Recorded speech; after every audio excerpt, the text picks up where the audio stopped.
6.1 question पर third का third part पर 3 पार्ट थर्ड। ठीक है, क्या बोल रहा है third question? If PA is equal to 0.8, PB is equal to 0.5, probability of B when A is already occurred. Third part में दे रखा है बेटा यूनियन। थर्ड पार्ट में क्या दे रखा है? यूनियन। ठीक है ना? तो कह रहा है probability of A union B की वैल्यू हमें निकालनी है। सॉरी, दे नहीं रखा, निकालनी है। और वैल्यू हमारे पास क्या क्या है? तो सिंपल है, तो यहां से इंटरसेक्शन निकाल ले। PA हमें दे रखा है 0.8 और PB कितना दे रखा है?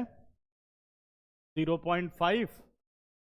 और हमें दे रखा है probability of B when A is already occurred is 0.4। ठीक है ना? यूनियन निकालने के लिए क्या फॉर्मूला चाहिए? फॉर्मूला डाला करो पहले। क्या आएगा? PA plus PB minus PA intersection B। तो PA हमारे पास है, PB हमारे पास है, इंटरसेक्शन नहीं है, तो कहां से निकलेगा? इंटरसेक्शन हम यहां से निकाल लेंगे। ठीक है, कैसे? Probability of B when A is already occurred, ये बन गया probability of B intersection A upon PA। अब probability of B when A is already occurred, इसकी वैल्यू कितनी है हमारे पास? 0.4। Probability of B intersection A बोलो या A इंटरसेक्शन B बोलो, एक ही बात है। और PA की वैल्यू कितनी है? 0.8। ठीक है ना? 8 4 जा 32, 0.32 आ गया। तो हमारे पास आ गया probability of A intersection B is equal to 0.32। अब आ जाओ यहाँ पे, probability of A union B is equal to हो गया PA plus PB minus PA intersection. सारी वैल्यूज डाल दो। PA की वैल्यू हो गई बच्चों 0.8, PB की वैल्यू हो गई 0.5, इंटरसेक्शन की वैल्यू हो गई 0.32। ये बन गया 1.3। 0.8 और 0.5 को ऐड किया, बन गया 1.3 माइनस 0.32। 10 आउट ऑफ 2 8 हो जाएगा और 12 आउट ऑफ 3 9 हो जाएगा। 0.98 आंसर। आसान था ये तो। डेसिमल की कैलकुलेशन नहीं हुई थी क्या? Question number 7। 6 तक सब हो गए, कोई डाउट तो नहीं? 7th में बेटा क्या बताना है? सारे पार्ट देखो। ये कह रहा है कि बेटा 2 कॉइन्स आर टॉस्ड वंस। अगर 2 कॉइन को एक बार हमने टॉस किया तो सारे के सारे सैंपल केस बना लो पहले। तो सैंपल स्पेस क्या बन गए? H H, H T, T H और टी टी, ये सारे केस बन गए। इसके बाद कहता है कि ई कहता है tail appear on one coin, tail appear on one coin. And F क्या कह रहा है? One coin shows head, one coin shows head. तो ई कह रहा है tail appear on one coin, एक कॉइन पर टेल होना चाहिए। ठीक है ना? तो इसका मतलब आ गया एच टी और टी एच। ठीक है ना? एक ही कॉइन पे होना चाहिए टेल। उसके बाद कह रहा है वन कॉइन शोज हेड, एक कॉइन हेड शो करे। तो एफ में कौन कौन से आ गए? एफ में आ गया, एफ में भी वही आ गया, एच टी और टी एच। हमें क्या निकालना है? Probability of E when F is already occurred होगा, शायद कुछ बोला इसने। ई बाई एफ निकालना है। हाँ, ई अपॉन एफ निकालना है। तो इंटरसेक्शन में सेम आ गया। 1 आ रहा है क्या आंसर? चेक कर। हाँ, देखो जरा। हाँ नहीं, 1 कॉइन का टी का मतलब, हाँ, क्योंकि 1 कॉइन ऐसा होता है ना, वो एटलीस्ट 1 होता है। कह रहा एक कॉइन पे आए बस। ठीक है, तो इसको समझो ओनली 1 कॉइन। थोड़ा बहुत हाँ लैंग्वेज परेशान कर सकती है, समझ में आ रहा है ना? तो ये ऐसे क्वेश्चन है। ठीक।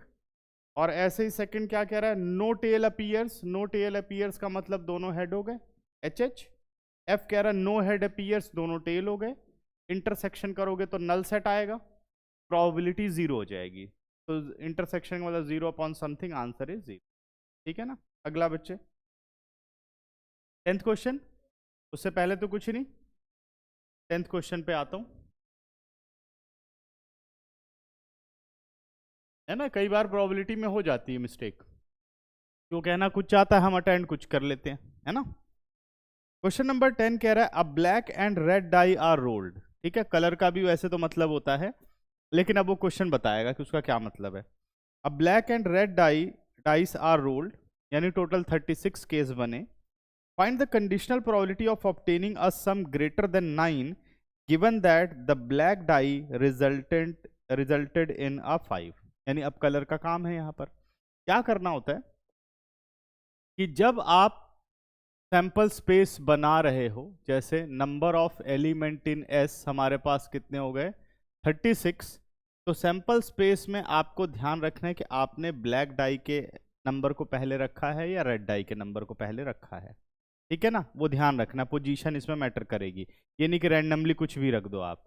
तो जैसे मैं कंसीडर करता हूँ, इसने कहा ब्लैक और रेड डाई, तो मैं इसी रिस्पेक्टिव वे में समझता हूँ कि ब्लैक डाई के नंबर को फर्स्ट मान लेते हैं फर्स्ट पोजीशन पर, और रेड डाई के नंबर को मान लेते हैं सेकंड पोजीशन पर। ठीक है ना। कह रहा है find the conditional probability of obtaining a sum greater than 9 given that black die result in 5। तो ए को मान लेते हैं बेटा सम ग्रेटर देन 9।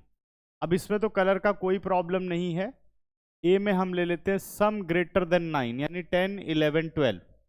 तो 10 आने के चांस देखो, बनाने का तरीका क्या है, 1 पहली डाई पर 1 होगा तो दूसरी डाई पर कोई ऐसा नंबर नहीं जो 10 दे देगा, 2 के बाद भी नहीं होगा, 3 पर भी नहीं होगा, 4 पे हो जाएगा।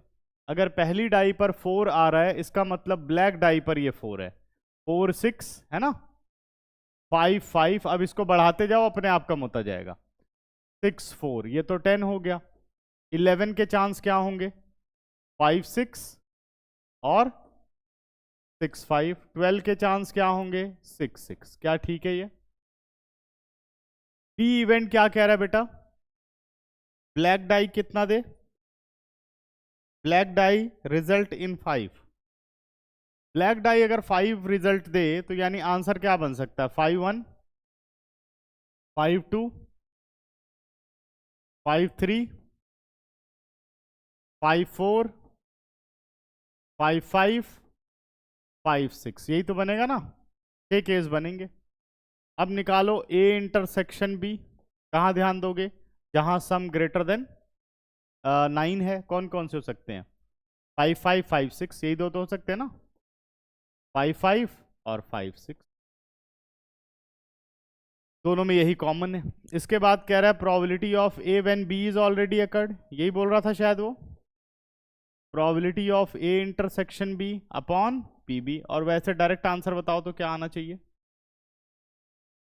डायरेक्ट आंसर तो हम इसी में से ढूंढेंगे ना, 2/6 आंसर 1/3। चेक करो, सैंपल स्पेस तो इसको मानेंगे ना जो पहले हो चुका है। ठीक है, और वैसे हम इस तरीके से करेंगे, ए इंटरसेक्शन बी कितना हो गया, 2/36, और नीचे हो गया 6/36, कैंसिल आउट होकर के आंसर 1/3 हो गया। ठीक है, सेकंड पार्ट भी, सेकंड पार्ट कहता है बेटा find the conditional probability obtaining the sum 8 given that red die result in a number less than 4। ठीक है, क्या आना चाहिए, सम 8 आना चाहिए, और डाई जो नंबर दे वो क्या आ जाए, लेस देन 4 दे। कौन सी डाई, रेड डाई। तो रेड डाई के नंबर कौन सी पोजीशन पर हमने रखे हैं, तो यहां पर मान लेते हैं सेकंड पार्ट में E B the event the some is 8। तो 8 कैसे आ सकता है, 2 के साथ आ सकता है, 2 6 3 5 4 4 5 3 6 2। क्या ये मेथड समझ में आ रहा है, ठीक है ना। और एफ इवेंट क्या ले लेते हैं, the red die show number less than 4। तो रेड डाई के नंबर को हमने कहाँ रखा है, सेकंड पोजीशन पर। तो रेड डाई पे कौन कौन से नंबर आ सकते हैं, 1 आ सकता है, 2 आ सकता है, और 3 आ सकता है, 1 2 3 ना। तो ब्लैक का तो प्रॉब्लम नहीं है, 1 1 2 1 ऐसे करके 6 1, फिर 1 2 2 2 अप टू सो ऑन 6 2। ठीक है, और 1 3 2 3 अप टू सो ऑन 6 3। क्या ऐसा होगा? सही है। अब हमें गिवन क्या है, एफ है या ई है? इवेंट कौन सा गिवन है? E event given, F event given है। सही है, तो हमारा सैंपल स्पेस तो वैसे ये हुआ ना। इसमें कुल कितने हो गए एलिमेंट? 18 एलिमेंट हो गए। अब इसमें से प्रोबेबिलिटी किसकी चाहिए? सम 8 की प्रोबेबिलिटी चाहिए। तो इसमें से 8 कब मिल सकता है? इसमें से 8 हमारे पास मिलेगा, एक तो 5 3 मिलेगा और एक 6 2 मिलेगा, और वहां पे कुछ मिल ही नहीं सकता, यानी 2 केसेस हुए। तो 2/18, आंसर 1/9 आना चाहिए। चेक करना आंसर 1/9 आ रहा है, ठीक है ना। तो यहां से अगर मैं निकालूंगा ई इंटरसेक्शन एफ, तो हमारे कॉमन एलिमेंट क्या हो गए? कॉमन एलिमेंट हमारा हो गया 5 3 और 6, 2। अब मुझे चाहिए probability of E when F is already occurred. ये बन गया probability of E intersection F upon probability of F. E intersection F यानी 2/36, और एफ की वैल्यू कितनी हो गई?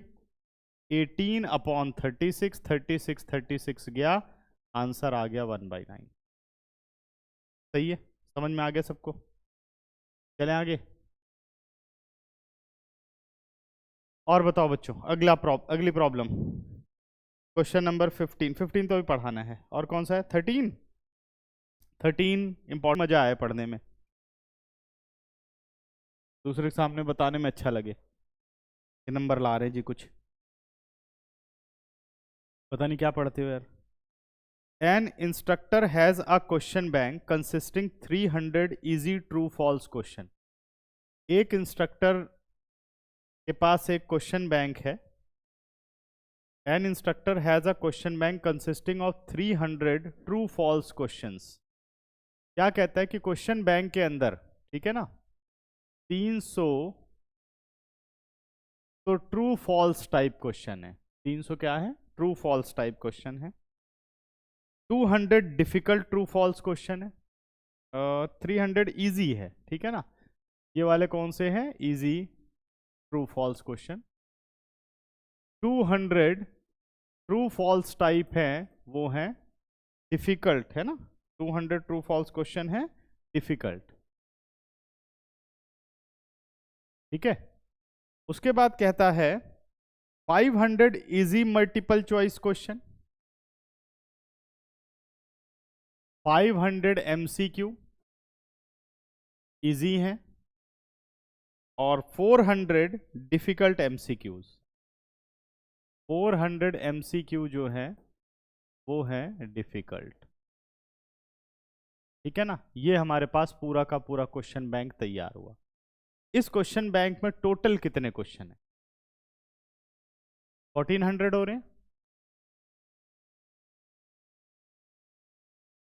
1400 टोटल क्वेश्चन है इस क्वेश्चन बैंक के अंदर, और ये उसकी कैटेगरी है, देख ली सबने। उसके बाद कहता है if a question is selected at a random from the question bank, यानी इन 1400 में से एक क्वेश्चन को सिलेक्ट किया गया, तो सैंपल पॉइंट 1400 हो गए ना टोटल। उसके बाद कह रहा है what is a probability that it will be N easy question given that it is a multiple choice question. कह रहा है ये दिया गया कि ये एक मल्टीपल चॉइस क्वेश्चन है। मल्टीपल चॉइस क्वेश्चन है, मल्टीपल चॉइस क्वेश्चन का मतलब यहां से कहीं होना चाहिए। सही है, एक मल्टीपल चॉइस क्वेश्चन है, ठीक है, और वो एक इजी क्वेश्चन होना चाहिए। इसका मतलब हमारे फेवर में कितने हो गए? 500, टोटल कितने हो गए? 900। तो 500/900, आंसर आ गया 5/9। यही आंसर है, ठीक है। देखो क्वेश्चन में कहता है 300 ट्रू फॉल्स इजी टाइप है, 200 ट्रू फॉल्स डिफिकल्ट टाइप है, 500 एमसीक्यू इजी टाइप है, और 400 एमसीक्यू डिफिकल्ट टाइप है। कह रहा है एक क्वेश्चन रैंडमली हमने निकाला और वो इजी क्वेश्चन था, जबकि हमें ये दिया गया कि वो एक एमसीक्यू क्वेश्चन। तो अगर मुझे गिवन है कि वो एक एमसीक्यू क्वेश्चन है, तो इजी वाली कैटेगरी कौन सी हुई? यही तो हुई। तो प्रोबेबिलिटी कितनी हो गई? 500/900। शॉर्टकट में यही होगा ना। और वैसे करना हो तो let A B the event an easy question is selected. A event क्या है? इजी क्वेश्चन सिलेक्टेड, ठीक है। और बी इवेंट किसको मान लें भाई? एक एमसीक्यू सिलेक्ट हुआ है, ये दो मानोगे ना? सही है, यही दो इवेंट तो होंगे। तो नंबर ऑफ एलिमेंट इन ए बताओ क्या होगा? 300, ये इजी है, और 500 ये इजी है। इजी की कैटेगरी में तो दोनों माने जाएंगे, तो कितने हो गए? 800। Number of element in B किसे मानोगे? एमसीक्यू, यानी 500 और 400 कितने हो गए बेटा? 900। अब number of element in A intersection B बताओ। क्वेश्चन इजी एंड एमसीक्यू, कौन से ऐसी कैटेगरी जो दोनों जस्टिफाई कर रही है? 500 है ना, यही तो चाहिए। तो ये हो गया हमारे पास 500। अब कहता है कि हमने क्वेश्चन सिलेक्ट किया और हमें पता था कि वो एक एमसीक्यू क्वेश्चन है, क्या प्रोबेबिलिटी है कि वो एक इजी क्वेश्चन हो? A when B is already occurred, ये तो निकालना है ना कॉन्सेप्ट के हिसाब से। Probability of A intersection B upon probability of B. A intersection B कितना हो गया? 500 अपॉन 1400, और होल अपॉन 900 अपॉन 1400, पूरा काट दो, 0 से 0 हटाओ, 5/9 आंसर। ठीक है, तो ये पूरी एक्सरसाइज शॉर्टकट मेथड से ही करने लायक है, क्योंकि एमसीक्यू आएगा, फटाफट कर लोगे। और फॉर्मूला याद रखना है कि कोई जैसे एल्जेब्रिक क्वेश्चन आए, ठीक है ना? क्लियर हो गया सबको? चलें बढ़े आगे। अब क्वेश्चन नंबर 15 से पहले हमें एग्जाम्पल 7 करना है।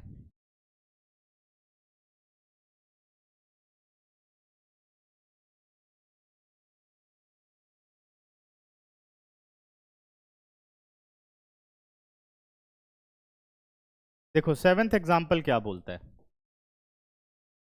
7th एग्जाम्पल कह रहा है, इसमें और बाकी क्वेश्चन में फर्क समझना। कह रहा consider the experiment of tossing a coin, consider the experiment of tossing a coin if the coin shows head. अभी कंडीशन इफ की आई है, if the coin shows head. अब ये जो हेड शो होना है ये पक्का नहीं है, अगर हेड शो करे ये भी एक प्रोबेबिलिटी है, ठीक है। टॉस इट अगेन, तो आप दोबारा इसे टॉस करेंगे। But if it shows tail then throw a die, सही है। Find the conditional probability of the event that the die shows a number greater than 4 given that there is at least one tail. अब बाकी question में और इस question में फर्क समझ में आया? यहां प्रोसेस कितनी बार हो रहा है? 2 बार हो रहा है। पहले क्वेश्चन क्या था? 2 कॉइन्स आर टॉस साइमल्टेनियसली, या 1 कॉइन टॉस 2 टाइम्स, पक्का 2 बार करना ही है। क्वेश्चन ऐसे बता रहा था ना, सही है। अभी क्वेश्चन क्या बोल रहा है? ठीक है, लिखना मत कोई भी, पहले ध्यान से इस पूरी बात को समझना, क्योंकि बहुत कंफ्यूज कर देगा क्वेश्चन नहीं तो। कह रहा है आपने एक कॉइन को टॉस किया, तो कॉइन में या तो हेड आएगा या तो टेल आएगा, दोनों में से कोई एक ही बात आएगी ना, या हेड आएगा या टेल आएगा, यही है ना। या तो इस प्रोसेस के थ्रू आप जाएंगे या तो इस प्रोसेस के थ्रू जाएंगे, और दोनों के चांस क्या है? 50-50%, यानी 1/2 1/2 यहां प्रोबेबिलिटी है। कह रहा अगर हेड आता है आप कॉइन को एक बार और टॉस करते हो, यानी या तो हेड आएगा या तो टेल आएगा।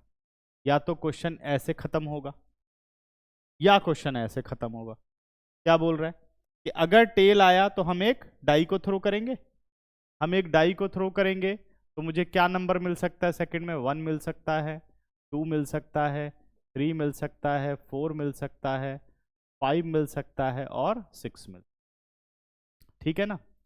तो क्वेश्चन के सैंपल स्पेस क्या बनेंगे? या तो सैंपल स्पेस बनेंगे HHHT, या सैंपल स्पेस बनेंगे T1 T2 T3 T4 T5 T6। लेकिन ये एक सैंपल स्पेस का हमें कोई फायदा नहीं होने वाला, क्योंकि ये क्या है, सेकंड की जो एग्जिस्टेंस है वो फर्स्ट की एग्जिस्टेंस पे डिपेंड करती है। तो ऐसे केस में सैंपल स्पेस बनाने की कोई जरूरत नहीं, कोई फायदा नहीं है। समझ गए? करेक्ट है। तो जो डाई थ्रो करना है उसकी भी एक प्रोबेबिलिटी है। डाई थ्रो होने के क्या चांस है, जल्दी बताओ। डाई थ्रो होने के क्या चांस है? 1/2, 50%। भाई टेल आएगा तभी तो डाई वाला कॉन्सेप्ट होगा। और हेड दोबारा से थ्रो हो, इस ये भी एक चांस है। तो ये प्रोबेबिलिटी है event one after the other, if first then second. तो ऐसे केस में क्वेश्चन करने का तरीका चेंज हो जाता है। तो यहां अब ये नहीं रह जाता total number of possible outcomes upon total number of favourable outcomes, ऐसे नहीं होगा। अगर मुझे इसमें ऐसे निकालना, समझो कि क्या प्रोबेबिलिटी है कि हेड हेड आए, एच एच आए, मान लो इसको निकालना है कि भाई ऐसा हुआ, what is the probability getting both head, ये अगर मानने को आ जाए। तो अगर आप सिंपल वे में सोचोगे तो एच एच एच टी, 2 यहां हो गए, 6 यहां हो गए, कितने इवेंट हो गए? 8 हो गए। तो प्रोबेबिलिटी होनी चाहिए 1/8, जबकि ये गलत है। क्योंकि सबसे पहला काम है कि जब ये हेड आएगा तभी ये हेड आएगा, तो इसके आने के चांस 1/2, एंड फिर इसके आने के चांस 1/2, तो प्रोबेबिलिटी हुई 1/4। ये प्रोबेबिलिटी ऑफ मल्टीप्लीकेशन है। अभी आगे पढ़ोगे इसके बारे में और समझ में आ रहा है। अगर कहता है कि टेल और 6 आने के चांस क्या है, कि टी आए, क्या 6 और टी आ सकता है? T6 या 6T आ सकता है क्या? दोनों में फर्क है। 6 और टी तो आ ही नहीं सकता भाई, पहले टेल होगा तब डाई थ्रो हुई है, तो इसलिए यहां पर जो पोजीशन है उसकी वैल्यू है। अब T6 आने के चांस क्या होंगे भाई? या तो टेल आया, टेल आना भी एक चांस है, फिर 6 आना भी एक चांस है, यानी इसकी प्रोबेबिलिटी हो गई 1/12। क्वेश्चन सब में डिफरेंस समझ में आया? इस क्वेश्चन में और बाकियों के क्वेश्चन में फर्क समझ में आ गया? ठीक है ना। अब इसी फर्क को देखते हुए अब आपको क्वेश्चन को कंप्लीट कर, ठीक है ना। चलो समझते हैं क्वेश्चन को, ये हटा रहा हूं बच्चों, ठीक है ना। अब क्वेश्चन में कहता है कि भाई find the conditional probability of the event that the die show a number greater than 4। Die क्या नंबर शो करे? Greater than 4, given that there is at least one tail. तो हम ले लेते हैं let A B the event die show number greater than 4। Let A event क्या होगा? Die show number greater than 4। और बी इवेंट क्या होगा? बी इवेंट क्या बोल रहा है? There is at least one tail, at least one tell.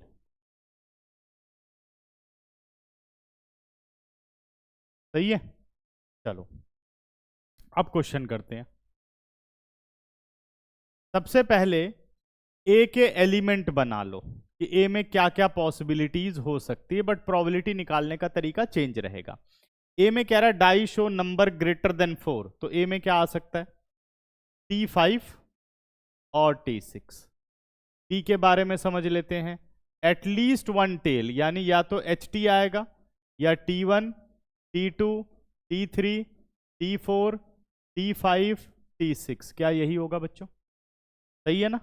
अच्छा, इंटरसेक्शन की बात करूं तो क्या आएगा? क्या यही आएगा ना, T5 और T6। अब जरा probability of A intersection B की बात करो,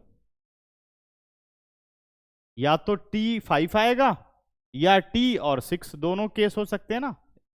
एनी वन होता है सैंपल स्पेस का मतलब, या तो ये आएगा या तो ये आएगा। जब भी और आता है तो बीच में क्या लगता है? प्लस। तो यानी इसकी प्रोबेबिलिटी क्या हो सकती है? T5 के 1/2, 1/6, 1/2, 1/6। क्या ठीक है? ये सबको समझ में आ रहा है? कितना बन गया बेटा? 2/12। अब probability of A when B is already occurred, तो पी भी निकाल लेते हैं। ए निकालने की तो जरूरत ही नहीं है। पीबी की बात करूं तो क्या प्रोबेबिलिटी बन सकती है? इनमें से कोई एक केस ही आएगा, तो सबके बीच में क्या लगना है? प्लस। एच टी का मतलब 1/2 इंटू 1/2, या 1/2 into 1/6, 1/2 into 1/6, 1/2 into 1/6, 1/2 into 1/6, 1/2 into 1/6 कितने हो गए? 1 2 3 4 5, 1/2 इंटू 1/6, ठीक है ना। ये आ गया 1/4 प्लस 2/12, सही है। 12 एलसीएम ले लेता हूं तो कितना आ गया? 3 और 2 कितना आ गया? 5/12। 5/12 नहीं, गलती कर रहा हूँ, 2/12 क्यों होगा? 6/12 होगा। ये केस है ना,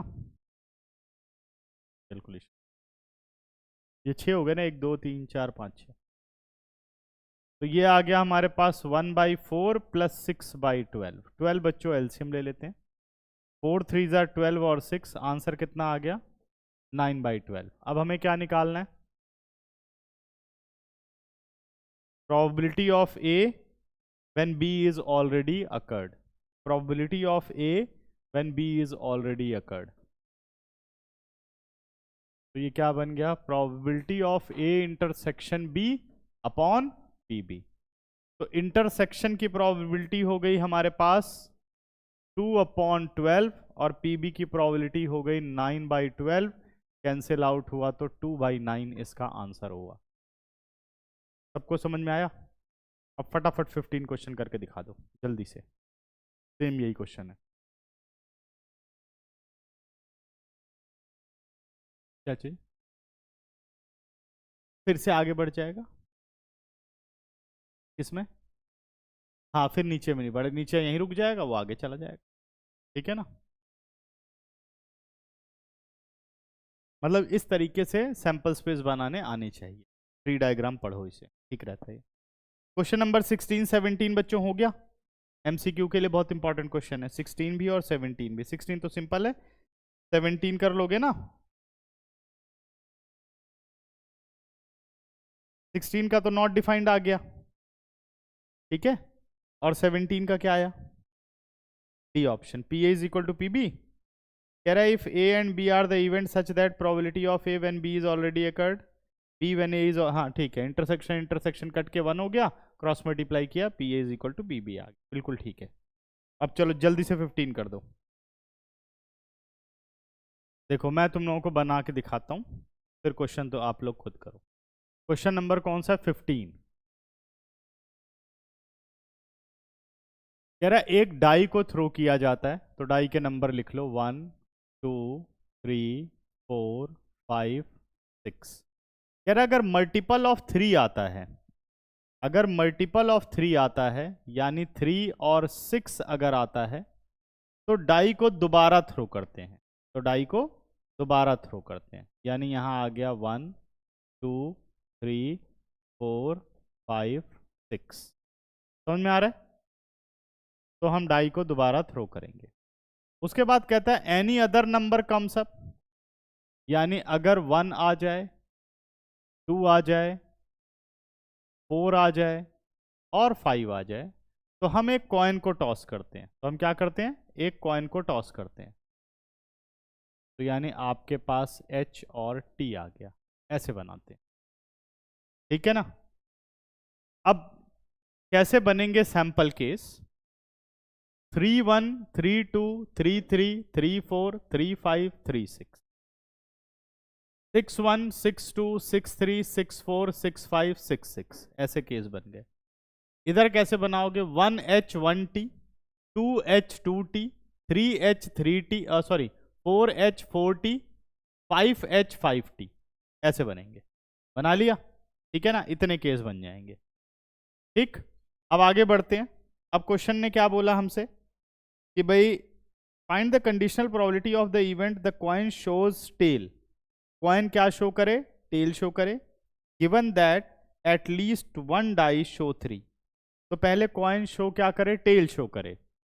तो अगर कॉइन टेल शो करेगा, ए इवेंट ले लेते हैं, कॉइन शोज टेल, तो ए इवेंट में एलिमेंट हो सकता है 1T, सही है, 2T और 4T एंड 5T, ये हो सकता है।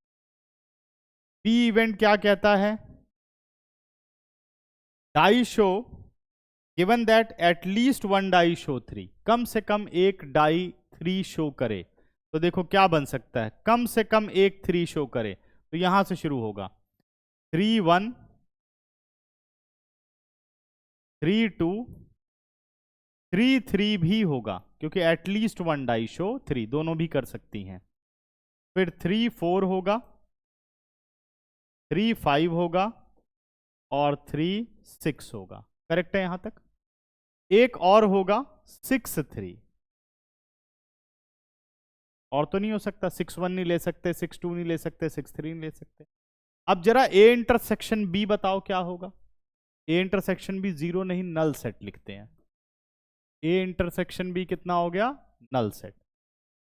जब ये बात लिखनी हो कि number of element in A intersection B, now it is 0, presentation देख लो, नंबर कट जाएंगे, गलती से 0 लिख दिया तो वही क्वेश्चन खत्म।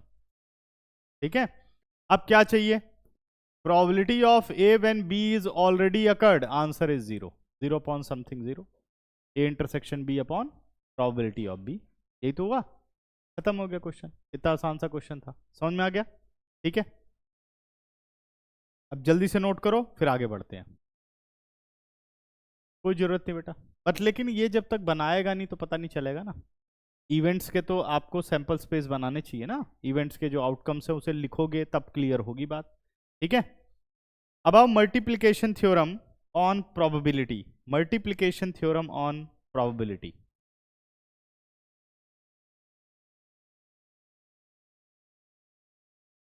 Multiplication theorem on probability.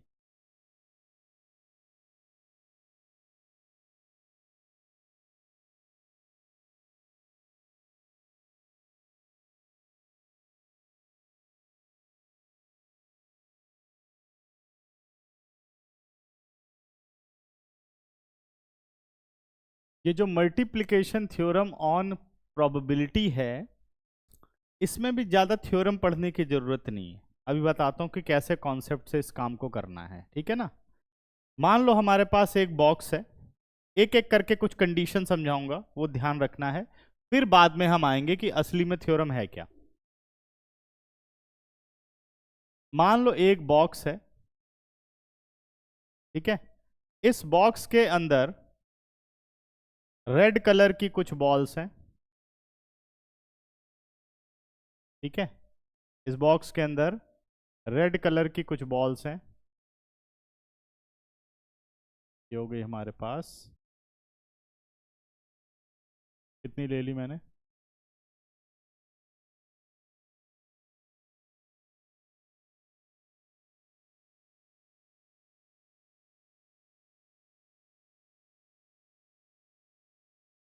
ठीक है, ये हो गई, और बना दिया तो बना ही देता हूँ।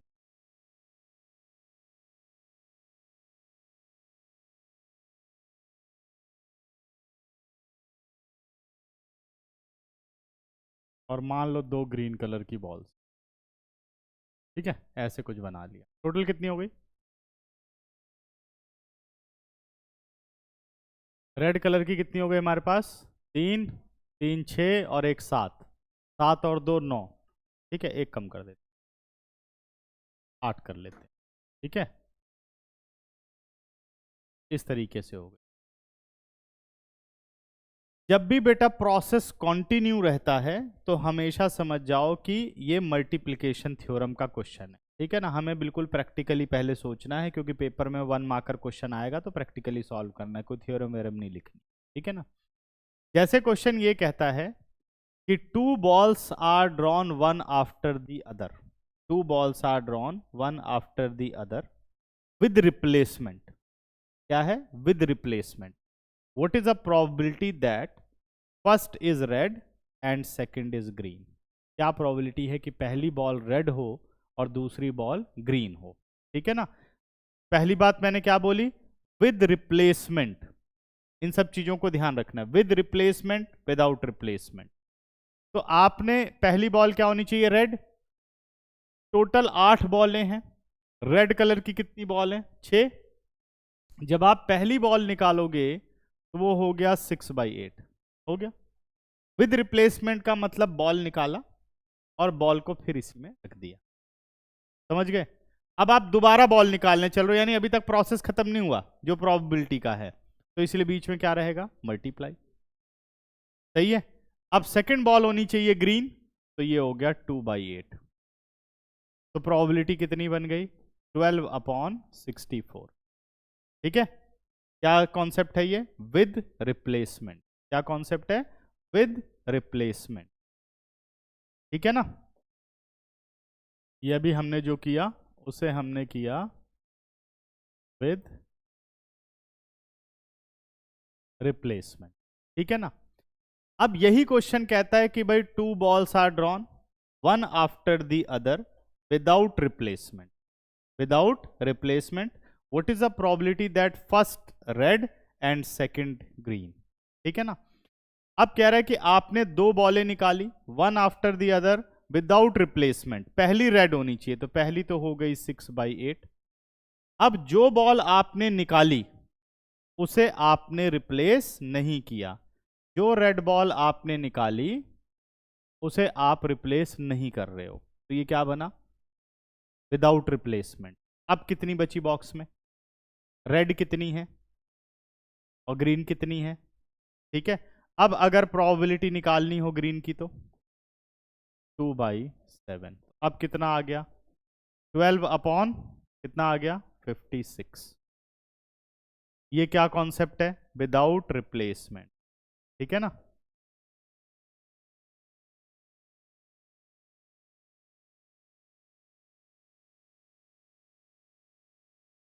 ठीक है। अब अगर क्वेश्चन ये कह दे 2 balls are drawn, one after the other, without replacement, what is the probability that balls are of same colour. दोनों बॉलें जो हैं वो सेम कलर की हों और विदाउट रिप्लेसमेंट कॉन्सेप्ट होने वाला है। जल्दी बताओ। 2 balls are drawn, one after the other, without replacement. What is the probability that balls are of same color? है ना, कितना, 35, 56, 30/56। ठीक है, प्रोसेस बताओ बेटा।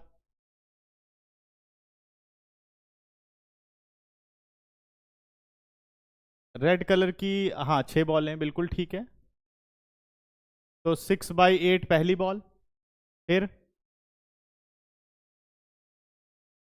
हाँ, हाँ बिल्कुल ठीक है, हाँ तो 5/7 दोनों रेड कलर की हो गई। और मैंने कहा ball are of same colour, दोनों ग्रीन भी तो हो सकती हैं। समझ में आ रहा है, ऐसे आपको देखना है। ये दोनों रेड निकाल दी, ball are of same colour, दोनों रेड हो गई, लेकिन क्वेश्चन में ऐसा भी तो हो सकता है दोनों ग्रीन हो जाए, तो इसलिए बीच में क्या लगेगा, प्लस लगेगा। ठीक है ना। अब क्या हो गया कि फर्स्ट बॉल कौन सी हो गई, अब फर्स्ट बॉल भी ग्रीन, यानी 2/8 इंटू 1/7। तो कितनी प्रोबेबिलिटी आ गई बेटा, 32/56। क्यों, 6 5 30 और ये 2 भी तो जोड़ोगे, मैंने ऐड कर दिया ना, 32/56 इसकी प्रोबेबिलिटी हो गई। बात समझ में आया, कैसे, अब कौन सी कैलकुलेशन कर दी अभी तक तो ठीक थी, मैं ही गड़बड़ कर रहा था, तू कौन सी कर रहा है ना, समझ में आ गया। अच्छा, अब ये बोले बेटे balls are of different colour, तो balls are of different colour, हाँ ये सेम कलर है, यानी रेड रेड और ग्रीन, ये भी रेड है, ये भी रेड है, और ये ग्रीन है, और ये भी ग्रीन है। अब balls are of different colour, अब बताओ क्या प्रोबेबिलिटी होगी, अलग अलग रंग की बॉलें हों।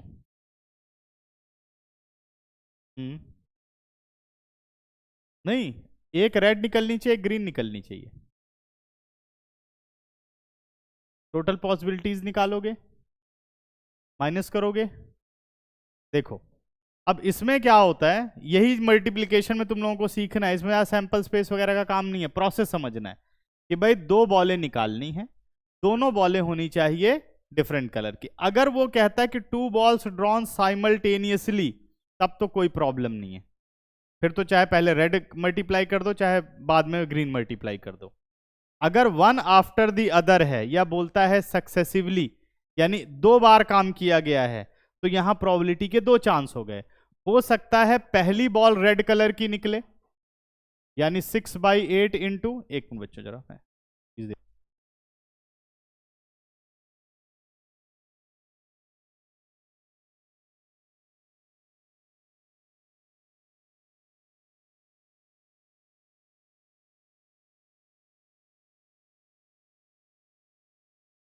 बहुत थ्योरेटिकल इसको नहीं लिख रहा हूं, बहुत ध्यान से समझना है जो मेन बात है। तो देखो, हो सकता है पहली बॉल कौन सी हो, पहली बॉल रेड कलर की 6/8, तो दूसरी बॉल क्या होगी 2/7। Balls are of different colour. लेकिन ऐसा भी तो हो सकता है पहली ग्रीन दूसरी रेड निकले, प्रोसेस तो चेंज हो गया ना, तो इसलिए बीच में प्लस। कितना आ गया 2/8 इंटू 6/7। क्या प्रोबेबिलिटी बनी 12 और 12 24/56। क्या मल्टीप्लीकेशन कॉन्सेप्ट समझ में आ रहा है सबको? सही है, करेक्ट। देखो अब इसमें ऐसे हो गया, रुक इसको समझाता हूं। हो सकता है पहली बॉल रेड हो और दूसरी बॉल ग्रीन हो, सही है। और अगर क्योंकि वन आफ्टर द अदर निकाल रहे हो, तो यह भी तो हो सकता है कि पहली ग्रीन हो और दूसरी रेड हो। ये देखो, यही प्रोसेस तो बनेगा। और बीच में प्लस क्यों? क्योंकि इन दोनों में से कोई एक ही तरीका होगा। आपने बॉल निकाली, रेड निकल गई, ठीक है रख दी, फिर दूसरी ग्रीन निकलनी चाहिए, या आपने बॉल निकाली, या ऐसा हो सकता है। मतलब जब सेम कंडीशन, मतलब बहुत सारी सिचुएशन उसी कंडीशन को जस्टिफाई करती है, तो बीच में क्या लगता है प्लस लगता है, ठीक है ना। तो अगर पहली ग्रीन और दूसरी रेड हो जाए तो इसलिए ये प्रोबेबिलिटी बनी। इतनी सिचुएशन सब समझ गए? ऐसे ही मल्टीप्लिकेशन के क्वेश्चन होते हैं। कब मल्टीप्लाई करना और कब सम लगाना है, प्लस लगाना है, क्लियर हो गई सबको बात? मल्टीप्लाई तब तक करना है जब तक कि प्रोसेस ना कंप्लीट हो जाए। अब उसी सेम सिचुएशन को कोई और प्रोसेस भी डिफाइन कर रहा है, तो फिर प्लस लगा करके वहां मल्टीप्लिकेशन लगानी। समझ गए? अब आते हैं थ्योरम के अकॉर्डिंग। भाई ये थ्योरम क्या बोलती है? मेन तो तुम लोगों को पूरी एक्सरसाइज इसी मेथड से करनी है, क्योंकि ये आएगा 1 नंबर या 2 नंबर का, हम डायरेक्ट कर सकते हैं। अब मल्टीप्लिकेशन थ्योरम क्या कहती है कि हमने कहा कि probability of A when B is already occurred, क्या कॉन्सेप्ट था? Probability of A intersection B upon probability of B, ठीक है ना। अब हमें यहां पर ये ए इंटरसेक्शन बी निकालना है, यही मल्टीप्लिकेशन है कि probability of A intersection B is equal to probability of A when B is already occurred into PB। समझ गए? ये है हमारी मल्टीप्लिकेशन थ्योरम। बच्चों समझ में आई बात? क्लियर है? ठीक है ना। वही सेम फॉर्मूला है, लेकिन इसमें मुझे इंटरसेक्शन का कॉन्सेप्ट लगाना है। अब जो हमने पिछले क्वेश्चन किए, भाई उसे कैसे कर सकते हो इनसे, इसको समझते हैं, पीछे आते हैं। अब पहला कॉन्सेप्ट हमारा क्या था? पहले में क्या बोला उसने कि 2 balls are drawn one after the other with replacement, what is a probability of getting balls are of same colour? यही था ना, दोनों नहीं, first is red second is green, first is red second is green. तो क्या होगा, यहां 2 event let करोगे, let A B the event first ball is red and B B the event second ball is green, ऐसे let करोगे event. अब आपने कहा प्रोबेबिलिटी ऑफ ए पहले निकाला, पहला ए इवेंट हो रहा है, वो क्या बता रहा है कि हम एक रेड बॉल निकाल रहे हैं, तो आपने लिख दिया 6/8। लेकिन बच्चों जब बी इवेंट पर आप आए तो ए पहले हो चुका है, ए पहले हो चुका है ना, तभी बी की बारी आई। तो यहां पर ये वाली वैल्यू आपको गिवन होती है, B when A is already occurred. अब बताओ ए कोई फर्क डालेगा इस पे? विद रिप्लेसमेंट है विदाउट रिप्लेसमेंट है? जल्दी बताओ। विद रिप्लेसमेंट है विदाउट रिप्लेसमेंट है? विद रिप्लेसमेंट था ये तो इसका मतलब B when A is already occurred तो है, लेकिन कोई फर्क नहीं पड़ा है, आंसर हमारा 2/8 रहा। अब मुझे क्या निकालना है कि what is a probability that first is red and second is green. And का मतलब क्या होता है? Intersection. Probability of A and B चाहिए, तो वही आप ये करते हो कि probability of A when B, A and B जब निकालते हो आप, ए इंटरसेक्शन बी, तो वही बन गया probability of A when B is already occurred into PB. ठीक है ना? लेकिन इसमें ए ऑलरेडी अकर्ड है बेटा, सॉरी, यहां पी ए आएगा, ए पहले हो चुका है। तो देखो यही तो हमने किया, पी ए, ये रहा आपका P A into B when A is already occurred. ठीक है ना? B when A is already occurred. यहां थोड़ी गलती हो गई है इवेंट की वजह से। समझ में आ गया कि नहीं? चल जाएगा, हटाऊं इसको। B when A is already occurred, यही हुआ है ना? ये आपका पी ए हो गया और ये क्या हो गया? P when A is already occurred. ठीक है ना? समझ में आया? ऐसे सॉल्व करना, यही वो थ्योरम चल। तो बार बार आपको लिखने की जरूरत नहीं, मन करे तो इस मेथड से करो और अदरवाइज सीधे मल्टीप्लिकेशन से आप कर सकते। ठीक है ना? देखो बहुत सारे क्वेश्चन समझाता हूं इसी से। एग्जाम्पल नंबर 8 पर आओ।